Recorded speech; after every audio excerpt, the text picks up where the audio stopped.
On January 13th, Canadian pianist Francine Kay released her latest album on the Analecta record label called Things Lived and Dreamt. Noted for an extraordinary range of color and poetic brilliance, Kay has performed extensively in Europe, North America, and Asia at venues such as Carnegie Hall, Viola Recital Hall, Lincoln Center, amongst others. She has performed with the Penderecki, Avalon, and Ariana string quartets, to name just a few, and is currently on the piano faculty at Princeton. This latest CD, Things Lived and Dreamt, is dedicated to music written by Czech composers such as Smetana, Dvorak, Suk, Janacek, and Kapralova. The album explores the rich musical culture, evocative melodies, inspired harmonization, dance rhythms, and the variety of moods that are so often found in Czech music.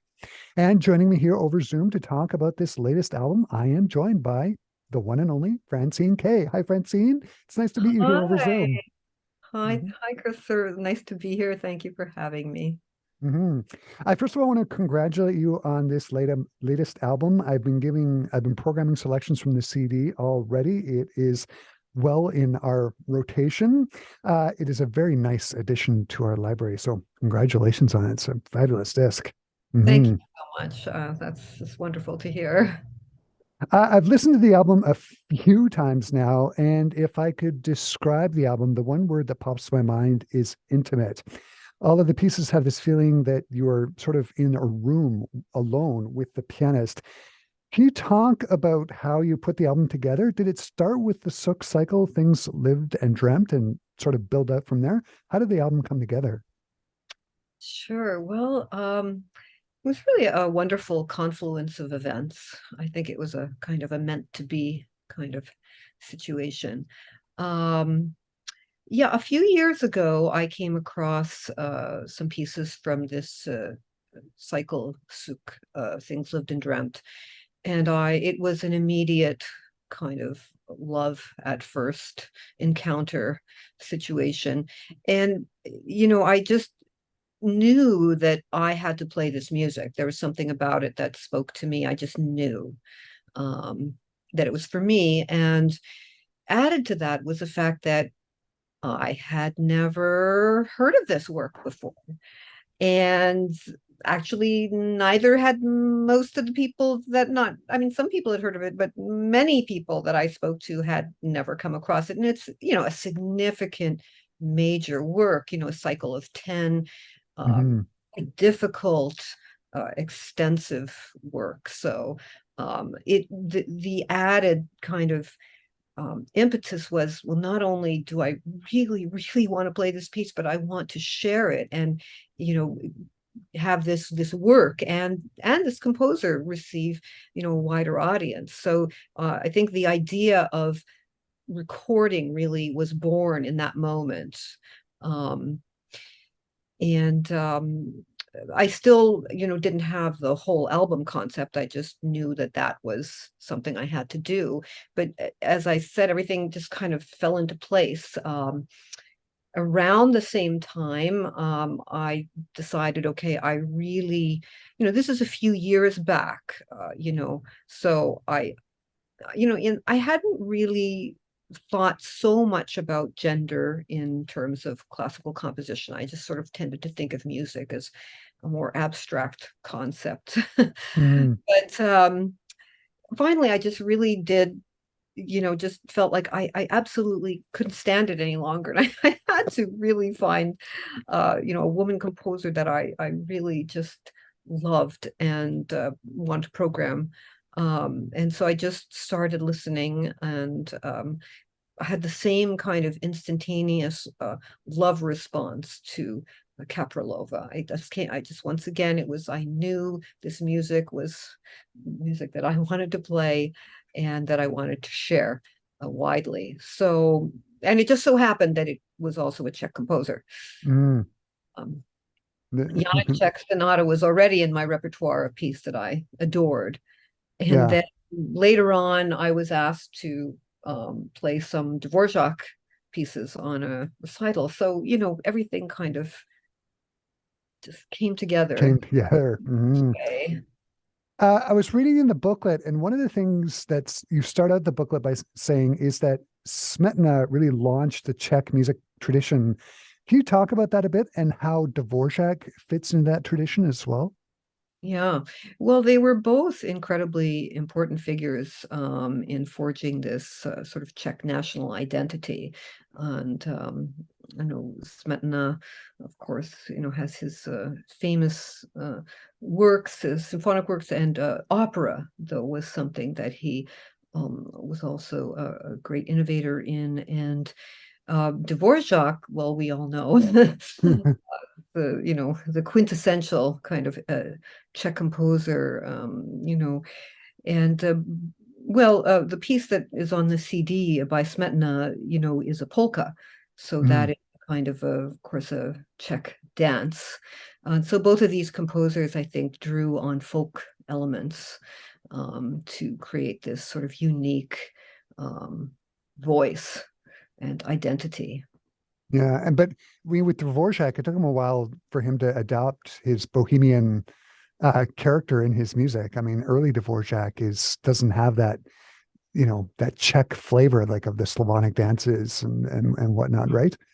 Yeah, that's interesting. And also the fact that the humoresques, which are on the CD, well, during that time in his life, he had actually been living in New York and was Mhm. teaching in New York. And he was sketching, American ideas at that time. And in fact, the concert that I was playing where I was incorporating these Dvorak pieces was a concert of Dvorak and Harry Burleigh, who was, of course, a student of Dvorak. So there was the whole idea of the American influence as well. But yeah, and I kind of thought about that with these humoresques because to me they sound very Czech.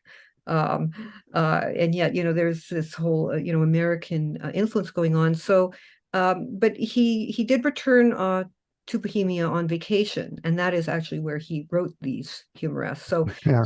I mean, I can't know what was going through his mind, but it seems to me that I hear a longing to go, for the homeland. Hmm. Hmm. One of the other things I took from the booklet was there's some great stories behind some of the works on this CD. I want to start first of all with the Janacek two movement sonata. This is a great story. Can you tell us our listeners about the Janacek sonata? Yes, well, it was a tragic event, of course, which inspired the sonata called From the Street. Apparently, Janacek was across the street from this event where this a young Moravian carpenter was bayoneted to death. I actually visited the steps where this event happened and kind of Mm, paid homage to this site. And it was, a horrifying event which took place during a demonstration um, where, which was in favor of construct having a building a Czech speaking university. right. Um, and at that time, of course, there was political division, and there's, so yeah, that was what was going on, and what inspired this sonata. And But I was also reading in the booklet, like, didn't he destroyed the third yes, movement and then that's another thing. Yes, threw the first two movements in the yes, Valtava and the whole yes, thing? Like that's right. Yes. it's so how did the two movements that are on the CD still exist if you threw them in the Right. Valtava? Yes, that's right. Yes, he destroyed the third movement and threw the other two movements away. Well, luckily, the pianist who he had given the sonata to initially to premiere had copied the first two. I guess she had the foresight to know that Janacek was extraordinarily self-critical, and we are grateful, so grateful to her Yeah. that those movements were preserved. Yeah, and they're great pieces. Uh, Oh, so wonderful. both of the movements. The centerpiece on the disc is Things Left and Dreamt. It consists of 10 as you were saying earlier, very virtuosic pieces. When I was listening to them, there's some very tuneful moments, but there's also moments where it's incredibly impressionistic. I found myself listening to them, and it's sort of like, where's the tonal center? It's like I felt like I was sort of floating. And there were a couple of the pieces. I might be completely off kilter here, but I was listening to them and I was thinking, it reminds me a little bit of the Bartok microcosmos. Like there's this great mixture of pieces. Can you talk about the centerpiece, Things Lived and Dreamt? Oh, Dreamt? well, yes, I would love to talk about it. I mean, there's so many things to say, but along those lines, yes, that's one of the things that drew me so into the music. Definitely the impressionistic kind of influence. I do know that Suk admired Debussy greatly, and well, Debussy's another composer that I have recorded, so it kind of, the music was kind of a fusion of, Debussy impressionism with this kind of Slavic Yeah. soulfulness, and then also, as you pointed out, these other modernistic tendencies. I think Bartok is a great example. The music is incredibly imaginative. I mean, it's just, you know, as you said, I mean, there's a huge variety in the pieces. They're all very different, and as you said, they're very modern sounding at times, and at times very tuneful. It's just incredibly personal music too. I don't Yeah. know. And it goes to what I was saying earlier. It's all very intimate. I felt like it was just, I mean, yes, I was sitting in my office listening to it, but I mean, you're just sitting there and it's like you're the only person in the room as you're performing these pieces. Hmm. Yeah. That's Mhm. interesting. Well, Suk did uh, refer to this cycle as an artist's diary, a kind of an artist diary, and so I think there is that intimacy that you're talking about. The One of his biographers, has given some insight into some of the inspirations behind some of these pieces, and also Suk himself has done that. So, for example, we take number 5, which is subtitled "On the Recovery of My Son." So Oh, I don't remember that piece, but it's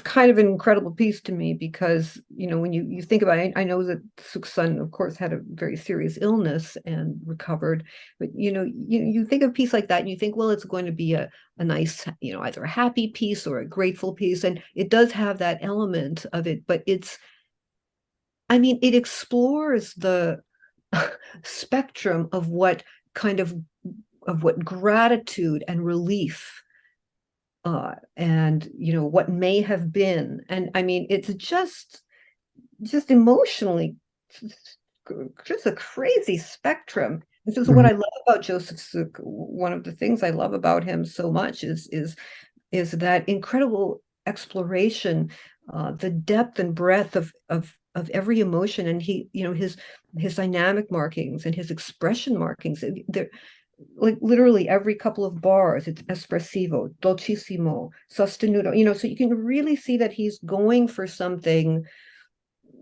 I don't know. He's going for something out in the ether there. It's not just he really is pushing the limits somehow emotionally and imaginatively.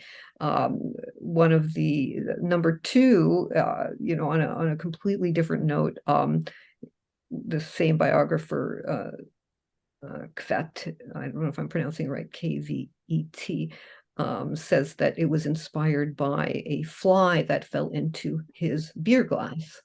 Ha, And you can kind of hear that. And it's funny because before I knew about that story, I had envisioned these kind of magical fireflies. ha. So, I mean, it's kind of a similar Yeah. progression, I guess.